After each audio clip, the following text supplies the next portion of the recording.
पिछली क्लास में हम क्या देख रहे थे, स्ट्रिंग फंक्शंस। बहुत ही इंपॉर्टेंट टॉपिक है, आएगा ही आएगा इससे रिलेटेड एक आध क्वेश्चन आपको वाइवा में भी या एग्जाम में भी। इससे रिलेटेड क्वेश्चन बहुत आते हैं। पिछली क्लास में मैंने इंट्रोडक्शन पार्ट कवर किया था कि स्ट्रिंग होता क्या है और उसको बनाने के या डिक्लेयर करने के कितने मेथड्स हैं। तो there are 4 ways to initialize और डिक्लेयर वेरिएबल। वेरिएबल को डिक्लेयर और इनिशियलाइज करने के कितने तरीके हमारे पास? 4 तरीके हैं। तो पहला तरीका होता है, if you want to define an empty string then we need to use string constructor. यदि मुझे एक किसी पर्टिकुलर नेम के साथ स्ट्रिंग को डिफाइन करना है, देन मैं सेकंड सिंटेक्स, अगर मुझे कैरेक्टर एरे का यूज करके काम करना है तो ये, और अगर मुझे बाइट एरे का यूज करना है तो ये। और इसके पर्टिकुलर मैंने यहाँ पे एग्जांपल भी डिस्कस किए थे पिछली क्लासेस में।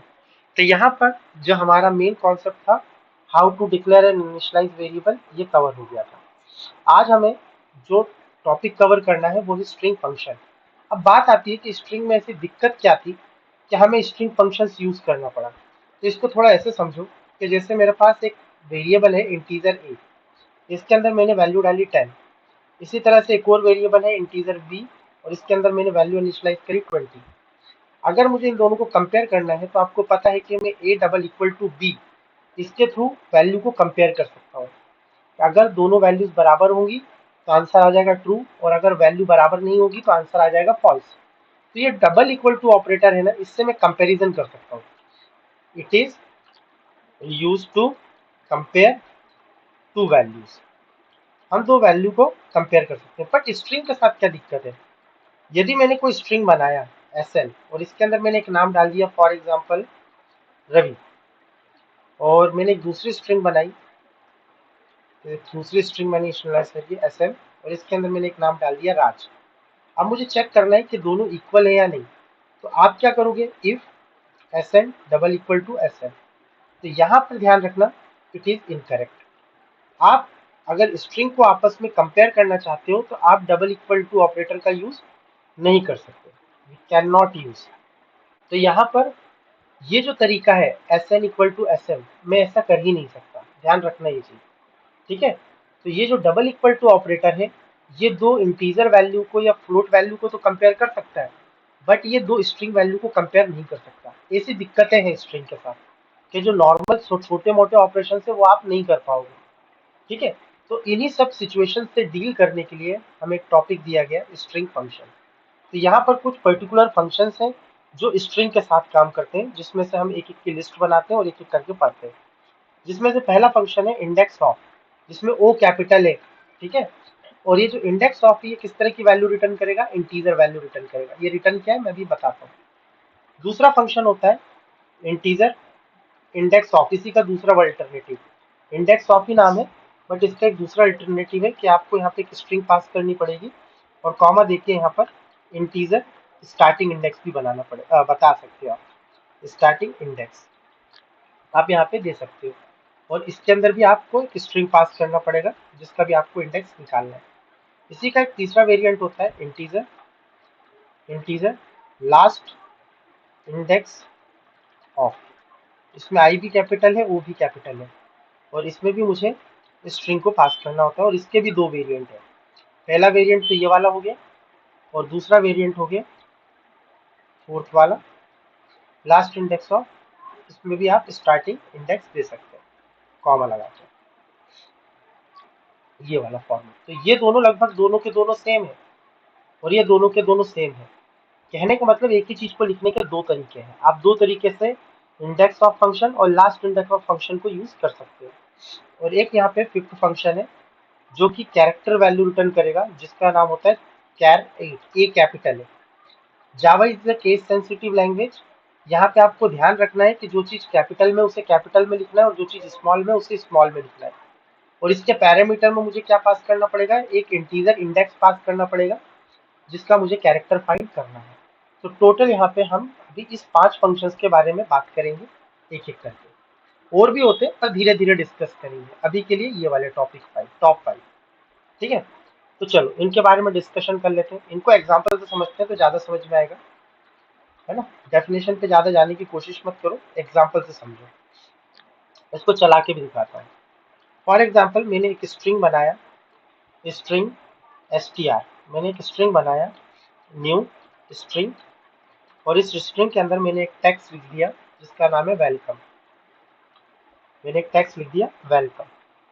अब अगर मैं कुछ इस तरह से लिखता हूँ, सॉरी, वेलकम, अब यहाँ पे मैं फंक्शन यूज करूंगा, तो ये एक मैंने str नाम का वेरिएबल बनाया जिसके अंदर मैंने वेलकम नाम का टेक्स्ट को इनिशियलाइज कर दिया। अब यहाँ पे मैंने लिखा इंटीजर a इक्वल टू, और यहाँ पे मैं str dot index of, O capital आएगा, और यहाँ पे मुझे उस स्ट्रिंग का नाम देना है जिसे मुझे इस पे सर्च करना है, जिसका इंडेक्स नंबर मुझे चाहिए। तो यहाँ पे मैंने डबल कोट्स लिया और यहाँ पे मैंने ई को इनिशियलाइज कर दिया। ध्यान से समझना।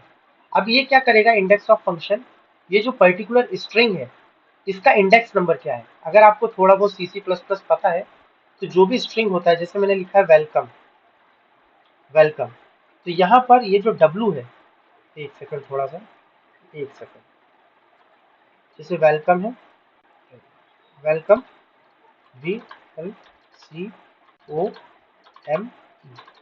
तो ये जो होते हैं वेरिएबल, ये एक इंडेक्स पे होते हैं। इंडेक्स कहाँ से शुरू होता है, 0 से, 1 से,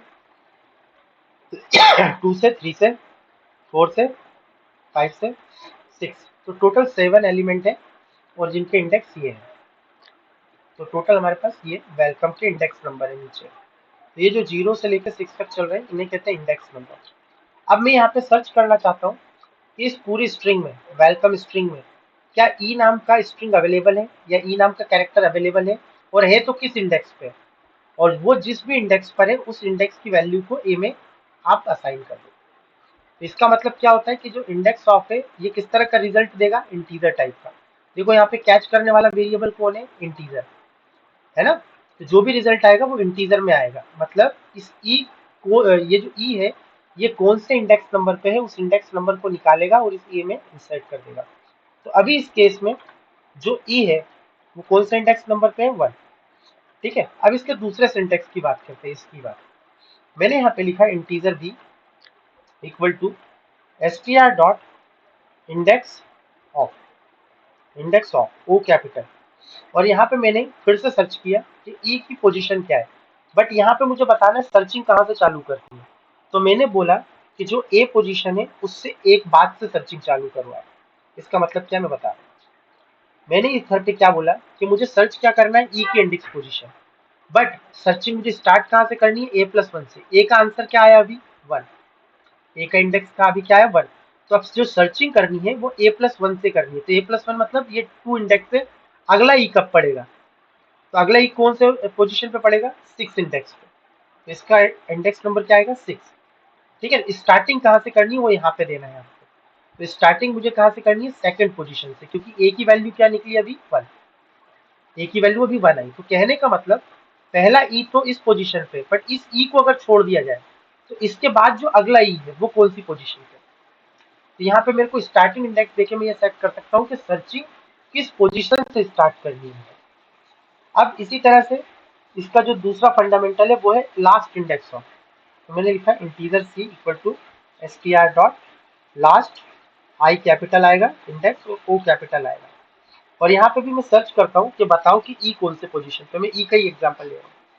अब ये क्या करेगा, ये आपको आंसर देगा 6।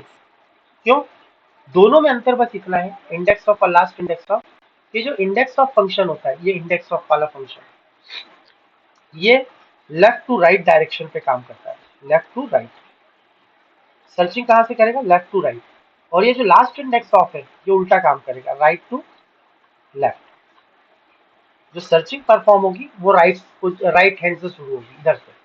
जबकि ये जो इंडेक्स ऑफ होता है ये कहाँ से सर्चिंग स्टार्ट करता है, लेफ्ट साइड से, लेफ्ट से राइट की तरफ।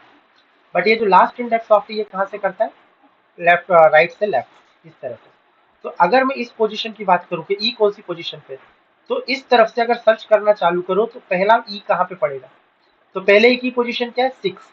इंडेक्स नंबर चेंज नहीं हो गया, आंसर तो वही आएगा 6। तो इसमें आंसर क्या मिलेगा, 6। बट अगर मैं जानना चाहता हूँ कि अगर इस ई को छोड़ दूँ उसके बाद जो अगला ई है वो कौन से पोजीशन पे पड़ेगा, तो उसके लिए मैं यूज कर सकता हूँ यहाँ पर C+1, C+1, मतलब अगले इंडेक्स से जो भी सी की वैल्यू है। तो सी की वैल्यू कितनी है, 6, सॉरी -1। सी की वैल्यू कितनी है, सी की वैल्यू है यहाँ पर 6। तो सर्चिंग कहाँ से स्टार्ट करें, 5th पोजीशन से। इस पोजीशन से। तो इस पोजीशन के बाद अगला इक्वल से पोजीशन पे पड़ेगा, तो वो है 1।